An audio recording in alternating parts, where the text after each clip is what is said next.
إن الحمد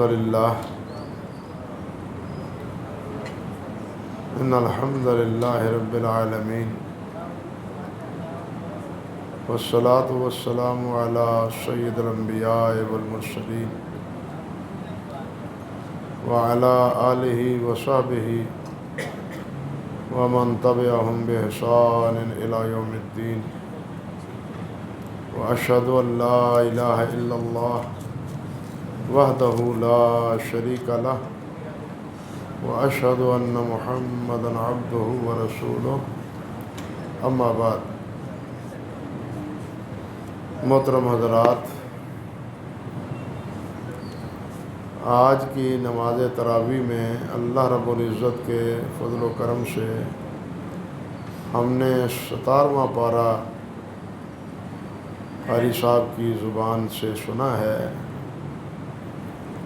اللہ سبحانہ و تعالیٰ یہ سنانا اور سننا قبول فرمائے، اور پڑھنے سننے کا جو اجر اللہ ذو الجلال کے پیارے پیغمبر صلی اللہ علیہ وسلم نے فرمایا ہے، بتلایا ہے، اس اجر و ثواب کا اللہ تعالیٰ ہمیں مصداق بنا دے.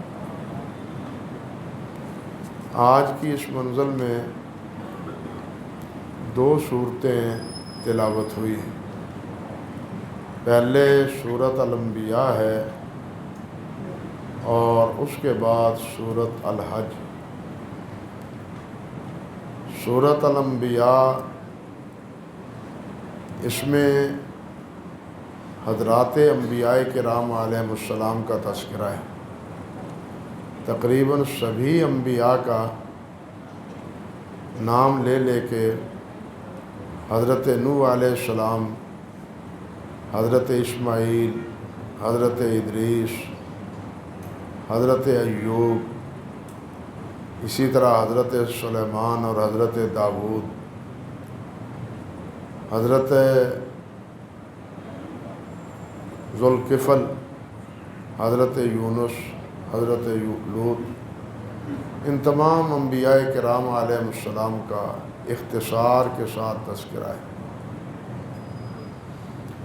لیکن حضرت سیدنا ابراہیم علیہ السلام کا ذکر ذرا تفصیل سے ہے اس سورۃ الانبیاء. تمام انبیاء کا نام اس میں آ جانے کی وجہ سے اس سورت کا نام سورۃ الانبیاء ہے. اللہ اکبر. اس کی ابتدا دیکھیے، اللہ رب العزت نے ارشاد فرمایا ہے، اقترب للناس حسابهم وهم فی غفلۃ معرضون. لوگوں کا حساب کتاب قریب آ گیا ہے اور وہ غفلت میں اعراض کر رہے ہیں، منہ موڑ رہے ہیں، حکم کی خلاف ورزی کر رہے ہیں، بلکہ میرے حکم کی نافرمانیوں پر اڑے ہوئے ہیں. اب یہ بات اللہ سبحانہ و تعالیٰ نے ارشاد فرمائی ہے کہ لوگوں کا حساب کتاب کیا قریب آ گیا ہے. کیا مطلب؟ کہ قیامت اب قریب ہے. یہ اس لیے قریب ہے کہ جب اللہ سبحانہ و تعالیٰ نے یہ صورت نازل فرمائی اور یہ قرآن مجید نبی علیہ السلام سے نازل فرمایا، اس سے پہلا جتنا طویل عرصہ گزرا ہے، جس کی کوئی حد اور کوئی تعیین نہیں ہے، اس کے مقابلے میں مستقبل کا قیامت تک کا زمانہ وہ بہت قریب. ہمیں وہ دور نظر آتا ہے. اب تو ہم سب کہتے ہیں 1400 سال سے اوپر گزر چکے، اور ابھی تک یہی پڑھتے سنتے ہیں کہ حساب قریب ہو گیا ہے. بھئی یہ پہلے دور کے مقابلے میں اس کی قربت مراد ہے. حدیث شریف میں آتا ہے، نبی علیہ السلام نے ارشاد فرمایا، انا والساعہ کا ہاتین، ان دونوں انگلیوں مبارکوں کا آپ نے ان کو ملاتے ہوئے آپ نے فرمایا کہ میں اور قیامت اس طرح ہیں، جس طرح یہ دو انگلیاں ہیں، بس اسی طرح میں اور قیامت۔ اس کا ایک مفہوم یہ بھی ہے کہ قیامت اب قریب ہے۔ جس طرح ان دو انگلیوں میں تھوڑا سا فرق ہے، درمیان کی انگلی بڑی ہے اور یہ چھوٹی ہے، گویا کہ اب یہ اتنا حصہ رہ گیا ہے قیامت کے آنے۔ ایک مفہوم یہ بھی ہے، جس طرح کہ علامہ قرطبی رحمۃ اللہ علیہ نے بیان فرمایا کہ میرے اور قیامت کے درمیان کوئی نبی آنے والا نہیں ہے، میں آخری نبی ہوں اور آخری ہدایت کا پیغام لے کے تمہارے پاس آیا۔ میرے اور قیامت کے درمیان اب تمہاری رہنمائی کے لیے کوئی نہیں آئے گا، اس لیے جو بھی تم نے ہدایت لینی ہے وہ مجھ سے لو، اللہ کے رسول حضرت محمد رسول اللہ صلی اللہ علیہ وسلم سے لو۔ ہم حقیقتاً اس مسئلے میں بالکل غفلت میں پڑے ہوئے۔ ویسے بھی کہا جاتا ہے کہ من مات فقد قامت قیامت ہو، کہ جو مر گیا اس کی قیامت قائم ہو گئی، اس کا حساب کتاب تو شروع ہو گیا مرنے کے بعد۔ قیامت کا پہلا مرحلہ قبر ہے، قیامت کا پہلا مرحلہ جو ہے نا وہ قبر ہے، بلکہ اگر دیکھا جائے تو قبر سے بھی پہلے جان نکلنے کا جو مرحلہ ہے یہ بھی پہلا مرحلہ ہے۔ اللہ آسانی فرمائے۔ اللہ اکبر کبیرہ۔ اس لیے ہمیں سوچنا چاہیے کہ قیامت جو اتنی قریب آ چکی ہے تو ہم نے قیامت کے لیے کیا تیاری کی۔ نبی علیہ الصلوۃ والسلام کا حضرت عمر فاروق سے منقول ہے، فرمان ہے، اور بھی روایات اس مفہوم میں آتی ہیں کہ حاسبوا قبل ان تحاسبوا، کہ اپنا محاسبہ تم خود کرو اس سے پہلے کہ تم سے حساب لیا جائے۔ خود اپنا محاسبہ کرو۔ دیکھیے جو کاروبار کرتا ہے، تجارت، کامیاب تجارت کرتا ہے، وہ شام کو اپنا کھاتا ملاتا ہے کہ میں نے آج کیا کھویا ہے، کیا پایا ہے، کتنا نفع ہوا ہے یا کتنا نقصان ہوا ہے۔ اگر وہ روزانہ کا روز نامچہ اس طرح تیار نہیں کرتا، اندھیرے میں اس کی تجارت ہے، تو اس کی تجارت کبھی بھی کامیابی اور کامرانی سے ہمکنار نہیں ہو سکتی۔ بالکل یہی معاملہ ہماری زندگی کا ہے بھائیوں۔ ہمیں بھی سونے سے پہلے یہ حساب لگانا چاہیے کہ آج ہم نے کتنی اللہ کی اطاعت کی ہے، اللہ کے رسول کی فرمانبرداری کی ہے، اور کتنی ہم سے غلطیاں ہوئی ہیں، نافرمانیاں ہوئی ہیں۔ اس کا حساب ہمیں ہر روز سونے سے پہلے کرنا چاہیے۔ اور یہ اس لیے بھی کہ پتہ ہی نہیں کہ سوئے تو پھر سویا ہی رہے۔ دیکھیے نا، جو سوتے ہوئے ہم دعا پڑھتے ہیں اس میں بھی اسی بات کا اشارہ ہے، اللہم باسمک اموت و احیا، اللہ تیرے نام پر میں زندہ ہوں اور تیرے نام پر مرتا ہوں۔ یہ نیند بھی موت کی ایک بہن ہے، نیند کا ایک موت کا ایک حصہ ہے۔ کتنے لوگ ہیں جو سوتے ہیں چارپائی پر اور صبح اٹھتے ہی نہیں۔ اس لیے سوتے ہوئے پہلے ہمیں اپنے دن کے اعمال کا جائزہ لیتے رہنا چاہیے۔ اسی کو اہل اللہ جو ہیں وہ محاسبہ نفس کہتے ہیں، کہ اپنا محاسبہ کرو۔ اور اس سے بھی آگے وہ کہتے ہیں اپنا مراقبہ کرو۔ محاسبہ بھی اور مراقبہ بھی۔ مراقبہ محاسبہ تو ہے حساب کتاب سے، اور مراقبہ جو ہے وہ یہ ہے کہ یہ دیکھو اللہ سبحانہ و تعالیٰ کی طرف میرے دل کی پوزیشن کیا ہے۔ اللہ ذوالجلال والاکرام کا تصور، اللہ کی محبت، اللہ ذوالجلال والاکرام کی طرف رجوع، دنیا کی بے ثباتی، مال و دولت سے دل کا اچاٹ ہو جانا، کیا یہ میرے دل میں اثرات موجود ہیں یا نہیں؟ یہ مراقبہ ہے، اور محاسبہ یہ ہے کہ اپنے اعمال کا محاسبہ کرو کہ میں نے کیا کھویا کیا پایا۔ حدیث میں آتا ہے نا، نبی علیہ السلام نے، آپ تشریف فرما تھے، ایک ساتھی آئے اور آ کے عرض کرنے لگے، اللہ کے رسول متی الساعہ، قیامت کب آئے گی؟ نبی علیہ السلام نے یہ نہیں فرمایا کہ قیامت فلاں تاریخ کو آئے گی، فلاں مہینے کو آئے گی، اس کے آثار یہ ہیں، اس کی شرائط یہ ہے، یہ نہیں فرمایا۔ آپ نے اس سے پوچھا کہ تو نے ماذا عادت تھا، تو نے قیامت کی تیاری کیا کی ہے؟ قیامت کا سوال تو کرتا ہے کہ کب آئے گی، لیکن قیامت کے لیے تو نے تیاری کیا کی؟ ہمیں بھی سوچنا چاہیے کہ ہم نے تیاری کیا کی۔ اللہ اکبر کبیر۔ نبی علیہ السلام نے فرمایا ہے کہ ہر انسان سے قیامت کے دن اس کی پاؤں مٹی زمین سے ہلیں گے نہیں جب تک ان سے یہ سوال نہیں کر لیا جائے گا کہ میں نے تمہیں جوانی دی تھی، یہ کہاں خرچ کی؟ میں نے تمہیں مال دیا تھا، یہ کیسے کمایا اور کہاں خرچ کیا؟ میں نے تمہیں علم دیا، اس علم کے مطابق عمل کیا یا نہیں کیا؟ یہ اللہ سبحانہ و تعالیٰ کے ساتھ سامنے سوال ہوں۔ یعنی یہ کتنا کرم ہے اللہ سبحانہ و تعالیٰ کا کہ اللہ ذوالجلال نے ہمیں بتلا دیا ہے کہ تم سے یہ سوال ہوں گے۔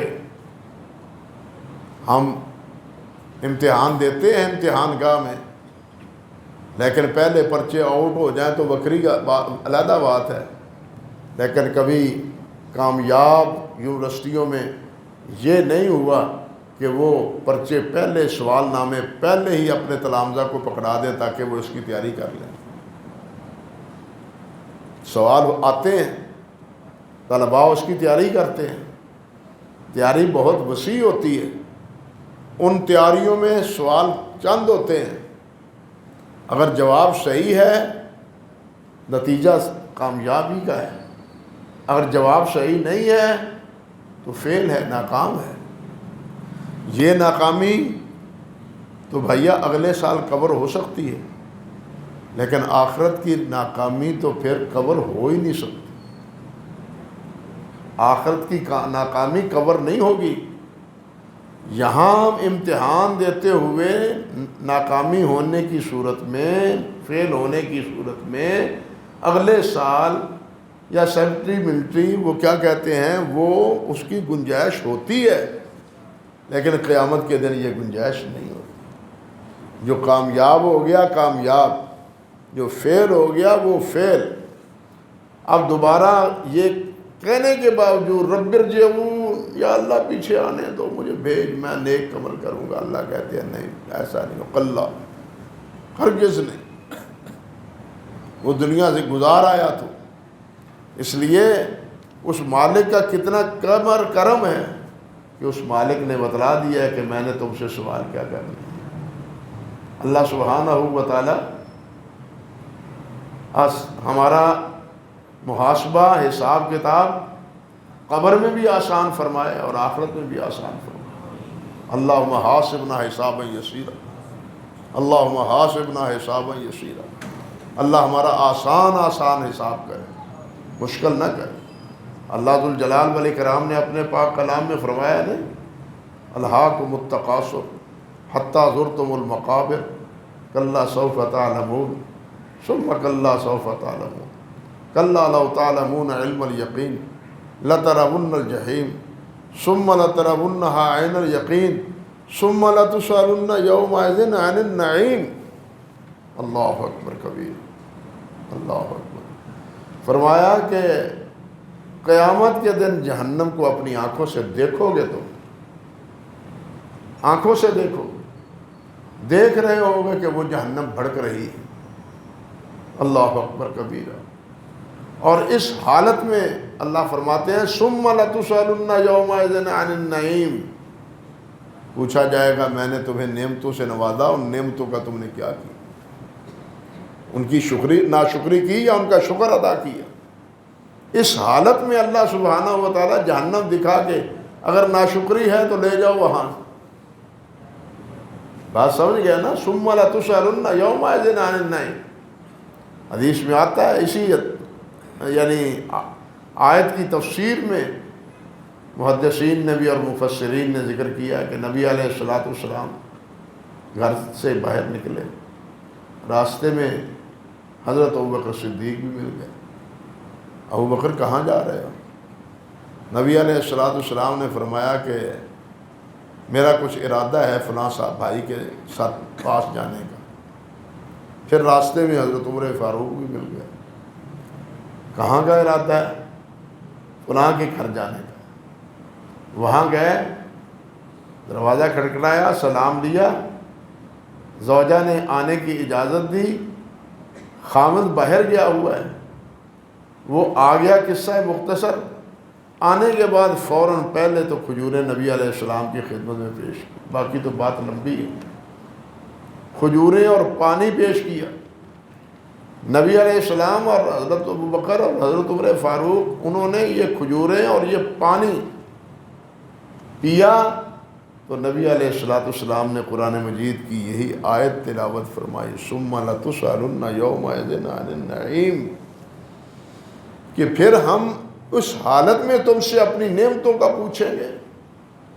ابوبکر و عمر نے عرض کیا حضور یہ نعمتیں ان باروں کے بارے میں بھی، کئی دنوں سے تو ہم بھوکے ہیں اور آج یہ کھجوریں کھانے کو اور پانی پینے کو ملا ہے، اس پر بھی ہمارا محاسبہ اور اس پر بھی ہمیں سوال ہوگا۔ نبی علیہ السلام نے فرمایا ہاں اس کا بھی سوال ہوگا۔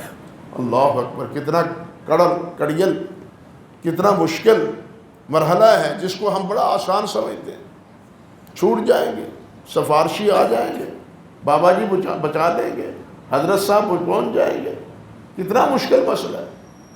یہ کون ہے؟ سوچیے ذرا، ابوبکر صدیق ہیں، عمر فاروق ہیں، اور سید الاولین والآخرین محمد رسول اللہ ہے۔ وہ فرماتے ہیں کہ ان کھجوروں کے بارے میں اور اس پانی کے بارے میں بھی تم سے پوچھا جائے۔ اولم نربک ماء باردا، کیا ہم نے تمہیں ٹھنڈا پانی نہیں پلایا؟ اللہ اکبر، کتنا پی جاتے ہیں، افطاری کے وقت کتنی کھجوریں کھا لیتے ہیں، کوئی گنتی شمار ہوتی ہے؟ پانی کتنا پی لیتے ہیں اور اس کو نعمت بھی نہیں سمجھتے، ایسے ہی ڈکار مار جاتے ہیں۔ انا للہ و انا الیہ راجعون۔ اس وقت بھی اللہ سبحانہ و تعالیٰ کا شکر ادا کر لیا جائے تو شاید قیامت کے دن اس سوال سے بچ جائے۔ الحمدللہ الذی اطعم وسقا وصوغہ وجعل لہ مخرجا۔ اللہ اکبر، میں نے تو دیکھا ہے اپنے بزرگوں کو، اللہ تعالیٰ ان پر کروڑ ہاں رحمتیں فرمائے، کروڑ ہاں رحمتیں ان پر فرمائے۔ وہ کھانا تناول فرماتے تھے، ہر لقمے پر بسم اللہ پڑھتے تھے۔ ہم تو صرف یہ تو ٹھیک ہے بسم اللہ شروع میں پڑھ لی جائے کافی ہے، وہ ہر لقمے کو توڑتے بسم اللہ۔ کھانا کھایا الحمدللہ، بسم اللہ، تناول کیا کھان لقمہ الحمدللہ، ہر لقمے پہ الحمدللہ، ہر لقمے پہ بسم اللہ، اللہ اکبر کبیر۔ اور اس کی فضیلت آئی ہے حدیث پاک کہ جو اس طرح ہر لقمے پر الحمدللہ اور بسم اللہ کہتا ہے اللہ اس سے محبت کرتے ہیں، اللہ اکبر کبیر۔ تو میرے بھائی، باتیں کرنے آسان ہیں، عمل کرنا مشکل ہے، اس پر پورا اترنا مشکل ہے۔ اللہ ہمیں اس پر کسی نہ کسی درجے کا پورا اترنے کی توفیق عطا فرمائے۔ تو اللہ ذو الجلال نے فرمایا اقترب للناس حسابہم وہم فی غفلۃ۔ اب ہمیں سوچنا چاہیے، اللہ اکبر، یہ رمضان المبارک کتنا مبارک مہینہ ہے۔ آپ نے دروس سنے، جمعے سنے ہیں، جمعے سنے ہیں، جمعے کے علاوہ بھی دروس اور خطبات سنے کہ رمضان المبارک کتنا بابرکت مہینہ ہے، کتنا بابرکت مہینہ، اور پھر اسی ماہ مبارک میں لیلۃ القدر کتنی باعث برکت رات ہے، یہ سب آپ سنتے ہیں۔ لیکن اس بابرکت مہینے میں ہم نے کیا اپنے لیے جمع کیا ہے؟ کیا جمع کیا ہے ہم نے؟ کیا نبی علیہ السلام نے فرمایا نہیں؟ نبی علیہ السلام نے فرمایا نہیں کہ اللہ ذو الجلال فرماتے ہیں کہ اس آدمی کی ناک خاک آلود ہو، اور ایک روایت میں یہ ہے کہ اس آدمی پر اللہ کی رحمت نہ ہو جس کی زندگی میں رمضان آتا ہے اور وہ رمضان میں اپنی بخشش اور مغفرت کا سامان تیار نہیں کر لیتا۔ اور نبی علیہ السلام فرماتے ہیں اس پہ جبرائیل امین نے بھی امین کہا، اور اس پر نبی علیہ السلام نے بھی آمین کہا۔ کہاں آمین کھڑے ہو کے کہا؟ منبر مبارک پر، اس جگہ پر جس کو نبی علیہ السلام نے فرمایا کہ یہ جنت کا ایک ٹکڑا ہے، بین بیتی و منبری روضۃ من ریاض الجنہ، میرے منبر اور میرے گھر کے مابین جو جگہ ہے وہ جنت کا ایک ٹکڑا ہے۔ اس جگہ پر کھڑے ہو کے نبی علیہ السلام نے یہ آمین کہا، آمین کہا، آمین کہا۔ یہ روایت تو آپ نے سن رکھی ہے علماء کرام سے، لیکن ہمیں سوچنا چاہیے کہ ہم نے تیاری کی ہے اس کی واقعی؟ اس کے لیے ہم نے اپنا سامان کو تیار کر لیا ہے؟ کیا ہم کہہ سکتے ہیں کہ ہمارے لیے بخشش کا سامان تیار ہم نے کچھ کیا ہے؟ قرآن مجید کی تلاوت کتنی کی ہے؟ ذکر و اذکار کتنا کیا ہے؟ دعائیں اللہ تعالیٰ سے کتنی کی ہیں؟ ہم کتنا محاسبہ کریں اپنا کہ اس ماہ مبارک کو جو اللہ تعالیٰ نے ہمارے لیے بخشش کا مہینہ بنایا ہے، بخشش کا مہینہ بنایا ہے، اور اللہ تعالیٰ کی طرف سے اعلان کرنے والے فرشتے اعلان کرتے ہیں یا باغی الخیر اقبل، یا باغی الخیر اقبل، اور نیکی کرنے والے اور کرو، اور نیکی کرو، اور نیکی کرو۔ فرشتے یہ اللہ تعالیٰ کی طرف سے آواز دیتے ہیں، ہمیں سمجھ نہیں آتی، سنائی نہیں دیتی، لیکن اللہ کے رسول نے فرمایا کہ فرشتے آواز دیتے ہیں، یار یہ چھوڑو، آپ کی توجہ ساری اس کی طرف ہے، میری طرف نہیں ہے، چھوڑو اس بات کو، بات بیڑا غرق کر دیا ان چیزوں نے۔ انا للہ و انا الیہ راجعون۔ میں عرض کر رہا تھا، دیکھیے بات ہی ذہن سے نکل گئی، یا باغی الخیر اقبل، اے نیکی کو تلاش کرنے والے، نیکی کرنے والے، اور نیکی کرو، اور نیکی کرو۔ ہم نے کتنی نیکیاں کی پہلے ایام میں، اور ان ایام میں ہمارا کیا فرق ہے؟ پہلی راتوں میں اور ان راتوں میں ہماری راتیں گزارنے کا کیا فرق ہے؟ فرق محسوس کرتے ہیں؟ صرف یہی کہ ہم نے تراویح کی نماز پڑھ لی قاری صاحب کے پیچھے اور پھر گھر جا کے سو گئے، آرام کیا صبح ساری کے وقت، صبری کے وقت اٹھ کے کھانا کھا لیا اور سارا دن جناب روزہ رکھا اور شام کو افطاری کر لی، بس یہی انقلاب ہے، اس سے تقاضا پورا ہو گیا؟ نہیں میرے بھائی، یہ مرحلہ مشکل ہے، یہ مرحلہ غور طلب ہے، یہ مرحلہ ہم سے کسی چیز کا مطالبہ کرتا ہے۔ آپ اپنے اسلاف کے طرز عمل کو دیکھیں، آپ اپنے بزرگوں صحابہ کرام کے اور نبی علیہ السلام کے طرز عمل کو دیکھیں اور سنیں، پڑھیں، پھر پتہ چلے کہ رمضان مبارک میں ان کی راتیں کیسے گزرتی تھیں، ان کے دن کس طرح بیتتے تھے۔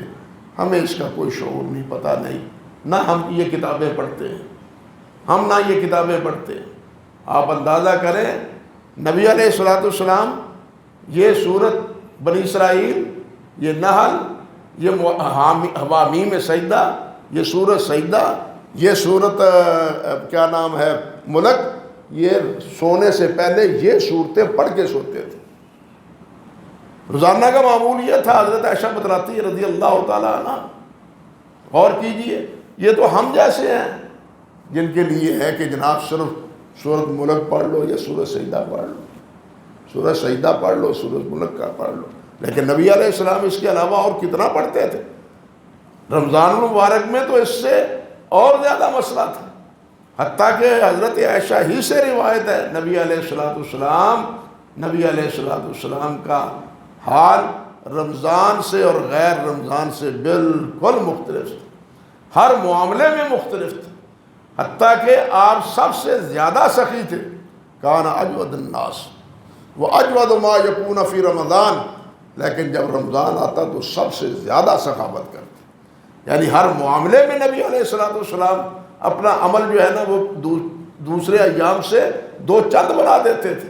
رمضان المبارک میں سخاوت بڑھ جاتی، تلاوت بڑھ جاتی، ذکر و اذکار بڑھ جاتے، یہ طریقہ عمل تھا، اور یہی طریقہ عمل تھا حضرات صحابہ کرام کا رضی اللہ تعالیٰ عنہم، جنہوں نے نبی علیہ السلام کو اس طریقے پہ راتیں اور دن گزارتے ہوئے دیکھا۔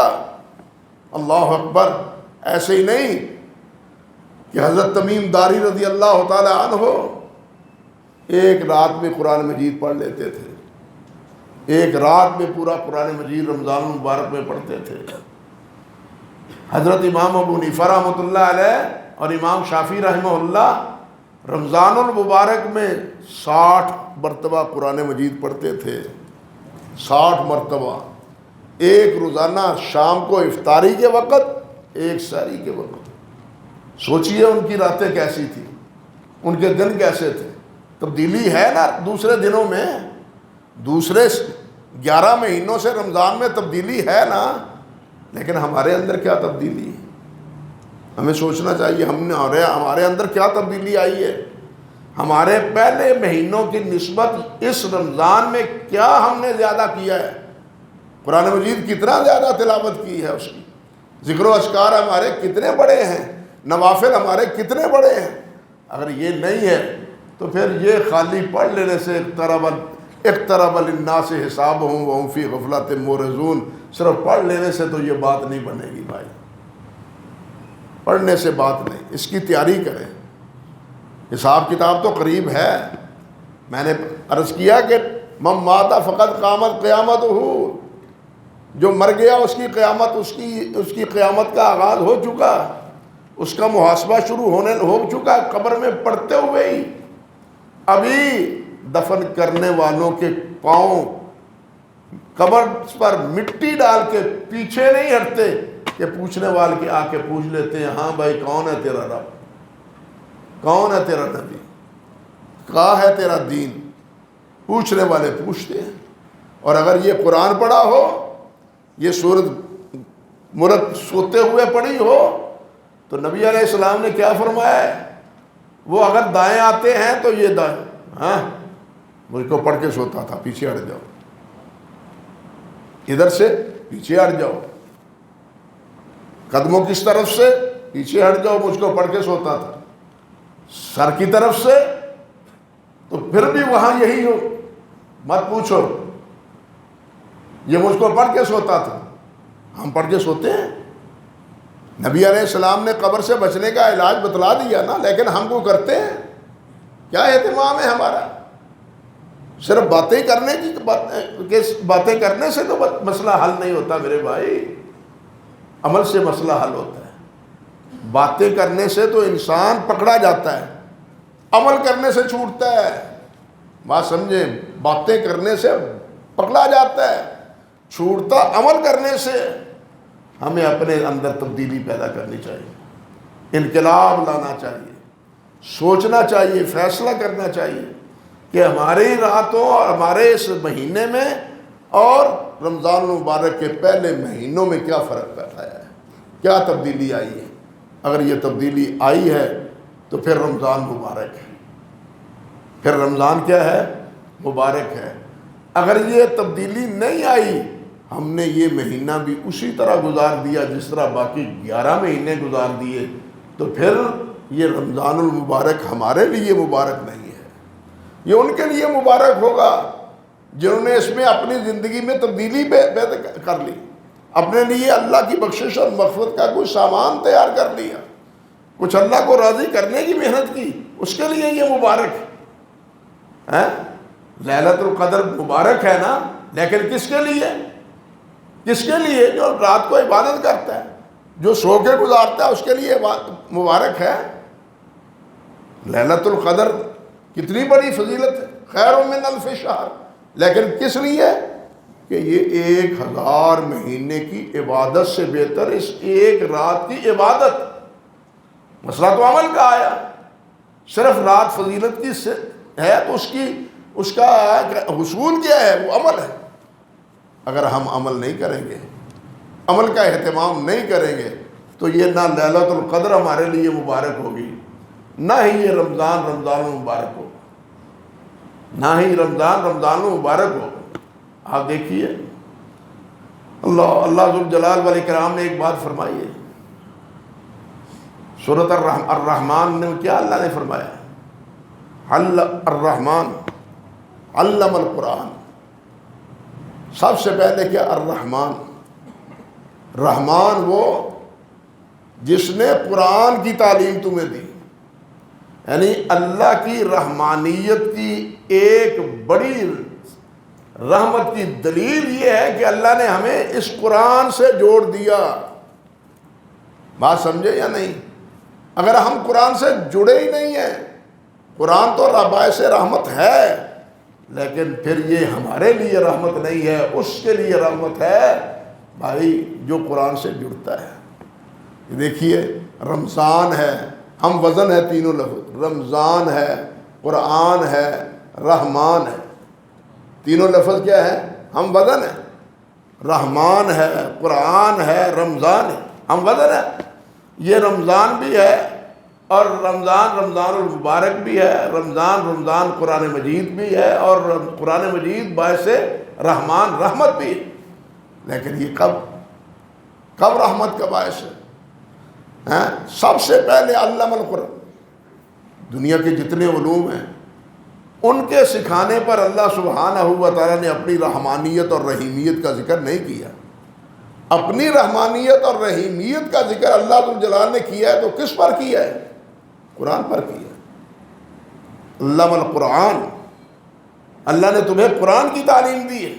تو یہ کتنا بڑا اللہ سبحانہ و تعالیٰ کا احسان ہے کہ ہمارا ناطہ، ہمارا تعلق اللہ ذوالجلال نے نبی علیہ السلام کی امت ہونے کی بدولت اس پاک کلام سے جوڑا ہے.